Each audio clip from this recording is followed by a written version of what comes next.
Have you ever seen a set of words put together in such a crazy way as the words in this video's title?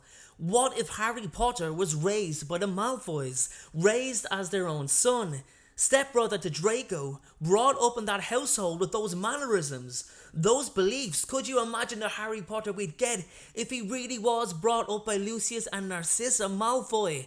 It's literally a scenario that I don't think any of us could ever imagine, but if it did, how would it go down? How would the Malfoys even gain custody of Harry?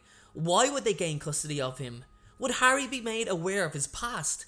Would he still be known as the boy who lived? So many questions to ask, and everyone, I'm going to do my very best to answer them all. So let's get started. Today's video, what if Harry Potter was raised by the Malfoys? Keep watching to find out.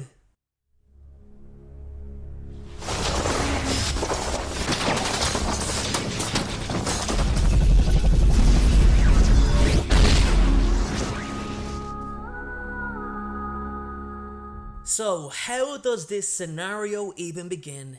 Well guys, I guess we have to start right after the fall of Lord Voldemort. Now, a lot of rumours were going around that this child was even stronger than Voldemort himself, that Harry Potter would become the new, more powerful Dark Lord, that he was destined for greatness. Lucius Malfoy was one who heavily believed in such stories, and sets about a plan of acquiring custody of the child right from under Dumbledore's nose. Imagine him raising Voldemort's replacement as his own, training him, teaching and instilling pure-blood beliefs upon Harry from a very young age. He could manipulate and shape Harry's character in ways he saw fit. Now, Lucius Malfoy would achieve his goals by any means necessary, so if he was to gain custody of Harry, there would be one or two obstacles in the way.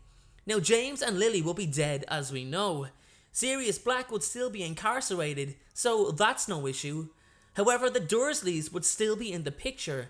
Now, it doesn't take an expert to figure out that they can very easily be taken out of the picture. With the Dark Lord killing James and Lily, it wouldn't be strange to discover that Lily's relatives, and more importantly, the boy who lived, Harry Potter's relatives, were killed also, which I'm sure Lucius would easily arrange. Now, Dumbledore's only option would be to offer to take the boy himself, which he'd be unable to do due to his own personal issues with being unable to protect his sister Ariana decades ago. Lucius would use his contacts within the ministry to heavily influence his presence in the matter, and successfully at that. So the Malfoys would gain custody of young baby Harry, much to Narcissa's dismay and strong disappointment. Many would also question the Malfoys' true intentions, but as you'd expect, they'd put on a front for the media and spectators.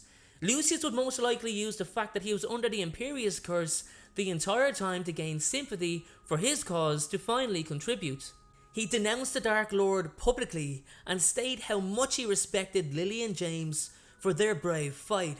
The typical Malfoy crap we all know he's capable of.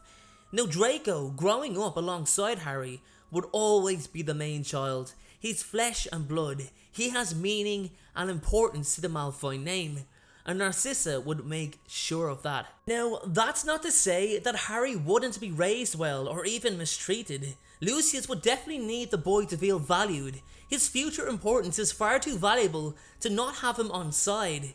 He'd raise Harry as he raised Draco, instilling pure blood beliefs at the utmost importance, educating him about the importance of wizard kind remaining pure, talking to him and informing him about the history of an ongoing, centuries-long war with Muggles. He talked about the Salem trials, witch hunts in Britain, how wizard kind has had to hide in the shadows for being gifted with the power of magic. He'd really attempt to cement the pureblood pro-wizard philosophy into the boy's head. Yet Harry is still always surrounded by rumours, so he has some sense of awareness that all may not be as it seems. Growing up with Draco in the same household wouldn't be easy on him either. Draco would clearly be jealous of Harry's fame and constant attention, and I'm sure Harry would feel the blunt end of Draco's frustration over the years. Speaking of constant attention and fame, what story did Lucius actually tell Harry about his past, and most importantly, his parents' death? Well, Lucius would tell him a twisted and biased version of the truth. He explains to Harry that Lord Voldemort was trying to liberate the wizarding world, reminding Harry of the horrors wizardkind have suffered for centuries. He'd paint Voldemort in a more appealing picture while still adhering to the fact Voldemort was looked upon as a criminal. He'd show favour and support to Harry's parents, who believed in a different cause, and by both his parents and Voldemort committing to fighting for the success of their own cause, their lives were all on the line. James and Lily simply lost their fight, but in a very respectful manner.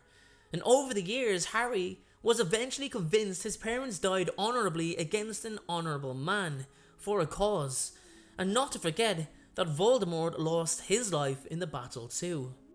Now, the two boys both attend Hogwarts as expected and are dressed in the finest robes and supplied with the best brand new books. No expense is spared. Under Draco's leadership, Harry does not position himself anywhere near Ron or Hermione as he sits with Draco, Crabbe and Goyle in a separate compartment on board the Hogwarts Express. Harry already knowing the other two boys from previous encounters with them over the years. Arriving at Hogwarts, Draco and Ron would still have a similar encounter as to the one they had in the original timeline, but it begins from Ron addressing Harry in disbelief, as many others looked on. Harry rebuffs Ron and offers no handshake or any sign of friendship, much to Draco's happiness. During the sorting ceremony, Harry doesn't question the Sorting Hat's decision that Slytherin would be best suited to him. Therefore, Harry Potter is sorted into Slytherin House and isn't too displeased about it, as he'd grown up hearing stories about Salazar Slytherin and all the great wizards who were part of Slytherin House.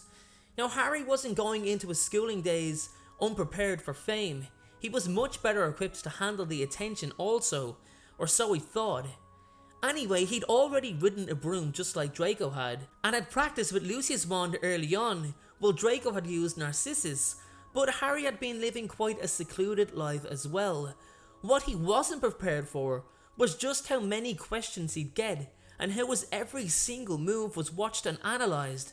It began, over time, to make him question if he really was told the truth, as many students would be shouting their rumours at him. Harry would be asked if he was related to Voldemort, or did the Malfoys steal him from his family, and was he aware his aunt, uncle and baby cousin were all murdered shortly before he was taken in by the Malfoys. He'd begin to see that Muggleborns weren't all that bad. Even Muggles weren't as despicable as they had been painted by Lucius. Harry's eagerness to befriend Hermione Granger would infuriate Draco, who would obviously report it back to Lucius, who would then scrutinise Harry on his behaviour.